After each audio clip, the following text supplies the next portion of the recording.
Welcome to Living Essentials. I'm Rebecca Cressman, and today we're talking about substance abuse.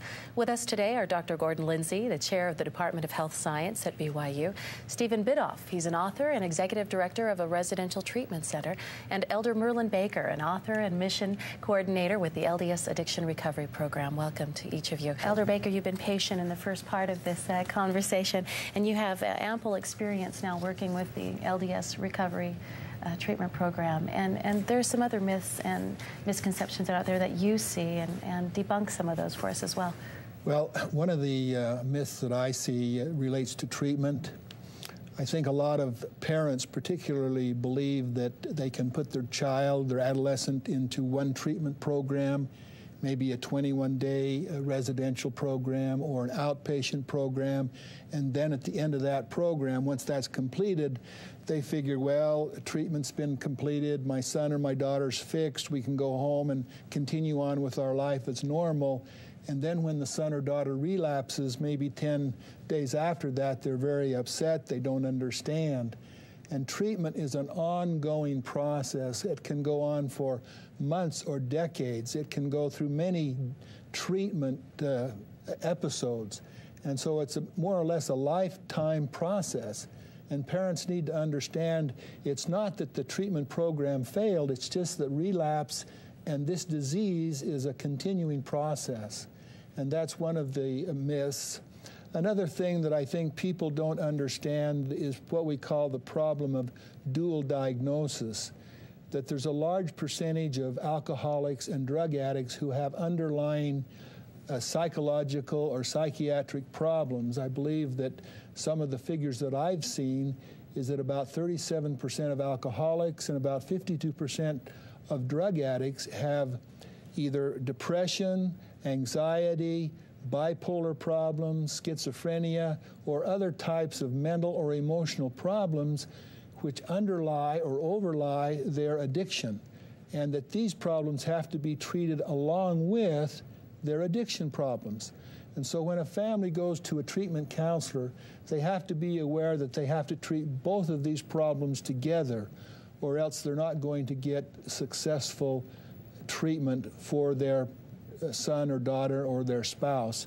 So those are very critical aspects of this whole complex problem of treatment. I think it's a good time to come back to you, Elder Baker, and talk to us a little bit about the LDS Recovery treatment program, because many may not be familiar about what it is. So what is it? How does it work?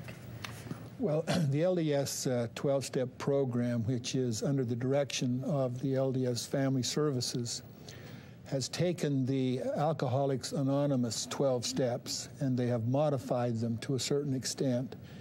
The Alcoholics Anonymous steps are based, two of their steps. The first step is that the alcoholic has to admit that he is not in control, that he's powerless, he's powerless over alcohol.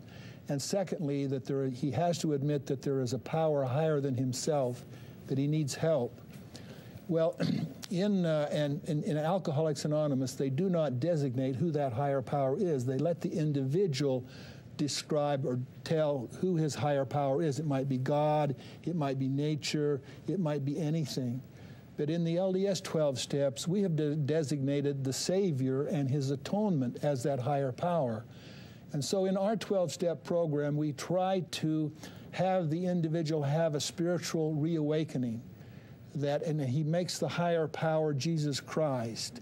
And when he does that, he turns his life over to Jesus Christ as his higher power, and he comes to a recognition that all of the things that he's done in his life, all of the bad things that he's done, that he can be forgiven through the atonement of Jesus Christ, that he can rebuild his life through the atonement, and that he can get his self-esteem back, and that there's a way back from where he has been. And we basically try to build a bridge back. Many of the people who come to our program have come from AA. They're perhaps never been affiliated too much with the church. They left the church at an early age. They've perhaps been disfellowshipped or excommunicated. They don't feel comfortable going to church, but they'll feel comfortable in coming to our program because it follows the 12 steps of AA with this modification. and so they feel comfortable when they come. All of our meetings are held in chapels. They open and close with prayer. Confidentiality is a key point of our meetings. Only first names are used. We don't know whether they're a member of the church or not. And so it's a place where they can come and share their feelings and share how they feel and can rebuild their lives and gain some confidence and self-esteem and come to know that they can be healed from their addiction through the power of Jesus Christ. It's a powerful program. I've been a missionary, my wife and I, for about 2 years. We love the program. The Spirit of the Lord is in these meetings. It's powerful. It's a really powerful spiritual program. And we're hopeful that it can expand and go throughout many more places throughout the United States. Thank you, Elder Baker.